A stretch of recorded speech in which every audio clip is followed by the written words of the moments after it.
கோபிக்கு உடம்பு சரியில்லாமல் போனதுலேருந்து திரும்பவும் உடம்பு சரியில்லாமல் போயிடக்கூடாது அப்படிங்கிறதுக்காக ரொம்பவே கேர் எடுத்து ராதிகா பார்த்துட்ருக்காங்க. ராதிகா எந்த அளவுக்கு கேர் எடுத்து பார்க்குறாங்களோ அதே அளவுக்கு அவங்க அம்மாவும் கோபியை பார்த்துக்கணும் அப்படின்ட்டு நினைக்கிறாங்க. அதுவே ராதிகாவுக்கும் ஈஸ்வரிக்கும் ஒரு கடுமையான போட்டியாக இருக்குது. இதுவே கோபியை ஒரு தர்ம சங்கடமான ஒரு நிலைமைக்கு கொண்டு போகுது. கோபி காலையில் எழுந்திரிச்சு வாக்கிங் போகலாம் அப்படின்ட்டு வெளியே வராரு. ஈஸ்வரியும் அங்கே கிளம்பி நிற்கிறாங்க. என்னம்மா எங்கே கிளம்பிட்டீங்க அப்படின்ட்டு கோபி கேட்குறாங்க. இல்லைடா தம்பி, வீட்டில் இருக்கிறதுக்கு ஒரு மாதிரி இருக்குது, உன் கூட வாக்கிங் வரலான்ட்டு நினைக்கிறேன், 2 பேருமே சேர்ந்து போகலாமா அப்படிங்கிற மாதிரி பேசிகிட்டு இருக்காங்க. ஓஎஸ், வாக்கிங் போகிறது ரொம்ப நல்லதுமா, நம்ம 2 பேருமே வாக்கிங் போகலாம் அப்படின்ட்டு 2 பேரும் பேசிகிட்டு இருக்காங்க. அந்த நேரம் அங்கே ராதிகா வராங்க. எங்கெங்கே கிளம்பிட்டீங்க அப்படின்னு சொல்லி கேட்குறாங்க.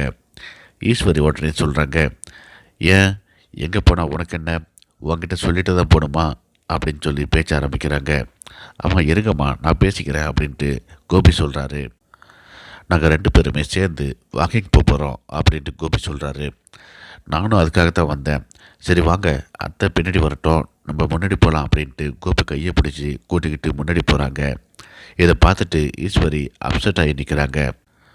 எப்படியாவது ராதிகாவை இந்த வீட்டை விட்டு விரட்டணும், பாக்கியா கோபி 2 பேர்த்தையும் சேர்த்து வைக்கணும் அப்படின்ட்டு நினச்சிட்டு இருக்கிற ஈஸ்வரிக்கு கோபிக்கிட்டேருந்து நம்மளையும் பிரிச்சிருவா போல இருக்க இவ அப்படிங்கிற மாதிரி பதட்டம் அடிக்கிறாங்க.